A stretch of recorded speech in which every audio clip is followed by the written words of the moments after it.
Матурский мырза, жаңы өкмөт башчысы Садыр Жапаровдун кыргыз элинде болгон кайрылуусун кандай кабыл алдыңыз?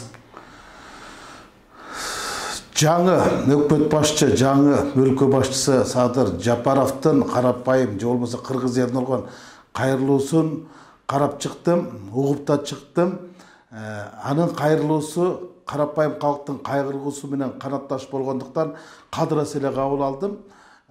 Башка маселе мен эмнени айткым келип турат, өткөндө Садыр Жапаровду өкмөт башчылык кызматына бекиткенде Өмүрбек Чиркешевич Текебаев айтпады, эбегейсиз чоң бийликти колуна бердик депчи. Жок, кеп Садыр Жапаровдун бүгүнкү күндө эки тизгин бир чылбырды колунда алганда эмес, кеп анын өлкө башчылык, өкмөт башчылык кызматты өз колунда алган эмес, кеп ошол кадамга барганда, кеп ошол жоопкерчиликти мойнуна алганда, тоодой болгон жоопкерчиликти жон көтөргүч жоопкерчиликти мойнуна алды.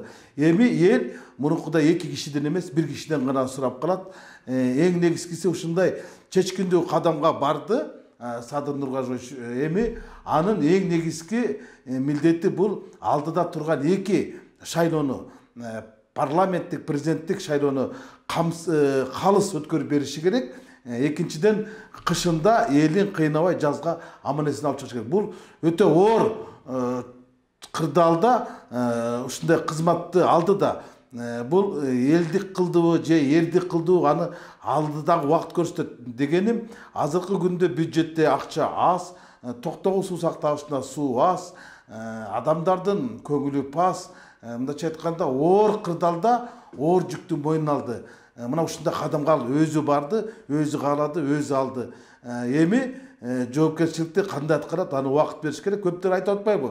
Кайрылуусун бардыгы эле убада экен деп, эми убада берет да, убада берет. Эл убакыт берет. Анан убакыт бергенден кийин эгер ал убадасы убара болуп калбаш үчүн ал азыр убада берет. Бул мыйзам ченемдүү эле көрүнүш. Сизге болгон экинчи суроом, жогорку кеңештин акыркы жыйындарына катышпай калдыңызбы? Эми мен ошодон чакырышты, баргым деле келди, бирок мындай да моральдык жоопкерчилик деген бар да. Маселен, акыркы парламенттик шайлоолор эмненин себебинен жокко чыкты. 3 партиянын, же болбосо бийликтин 3 партиясы, бийликтин ыктаган, бийликтин сөзүнөн чыкпаган Биримдик, Мекеним Кыргызстан партияларынын айкөлдүк эмес, ач көздүк саясаттын айынан аянтка эл чыгып шайлоолорду жокко чыгарды. Анын айынан өлкө башчысы дагы, өкмөт башчысы дагы, парламент башчысы дагы моральдык жоопкерчиликти эске алып туруп кызматтарын тапшырып беришти. Бирок менин таң калганым, эмне үчүн азыркы парламенттин жетекчилери моральдык жоопкерчиликти сезбей жатат, эмне үчүн кызматтарынан кетпей жатат.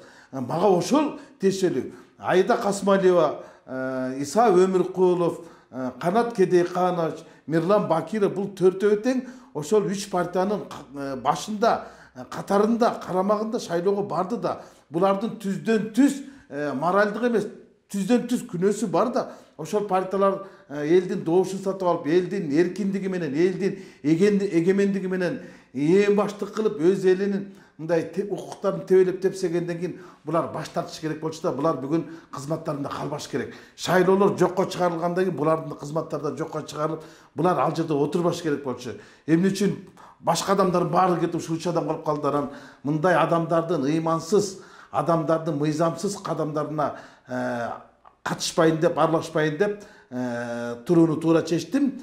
Кандай болгон күндө дагы бүгүнкү күндөгү ар бир кабыл алып жаткан чечимдерге убакыт өткөндөн кийин тарых таразалайт, тазасы болсо тазалайт, таза эмес болсо жазалайт дегендей убакыт гана басым бере алат. Мен тек гана жаңы шайлоолорго даярдык көрүп, эски шайлоолордун эсепчотун алып, кайсыл аймактарда кандай талапкерлер канча добуш алганын ошо менен алектенип отурам. Эми үчүнчү суроом сизге. 3% босого жана 1 миллион сомдук күрөө боюнча оюңуз кандай? Туура, буну кече жогорку кеңеш биринчи окууда кабыл албады. Бул мезгилдин мерчеми, тарыхтын талабы. Биз мындай кадамга былтыр эле барышыбыз керек болчу. Былтыр биз айкөлдүк кылгандын ордуна бийлик ач көздүк кылып койду да, көп партиялар кирип кетсе, парламенттеге майдаланып кетет. Майдаланып кеткенде башка күчтөр пайдаланып кетет деп мындай анчалык ынанбай койгондо, а бирок аяк алып келип эмнеге алып келди? Мына ушуга алып келди. Мындайда эгер биз жаштарды, мына кечеги инкылапты жаштар жасады, баягы ынтымактын кеткенин, инкылаптын келгенин эске ала турган болсок, же болбосо баягы эски кыргыздын сөзү бар эмеспи? Сен тарыхты мылтык менен атсаң, келечек сени замберек атат мен деп. Мына кече биз замберектен ок жедик. Ошо жаштардын талабын эске албаганлыгы үчүн мынтип бүгүн артка чегингенге баратабыз да. Буну былтыр эле жазаш керек болчу. Негизи 3% чек 1 миллион сомдукуну башка күчтөр үчүн, башка саясий партиялар үчүн атаандаштыкты жаратат, жаштарга көбүнчө мүмкүнчүлүк жаратат.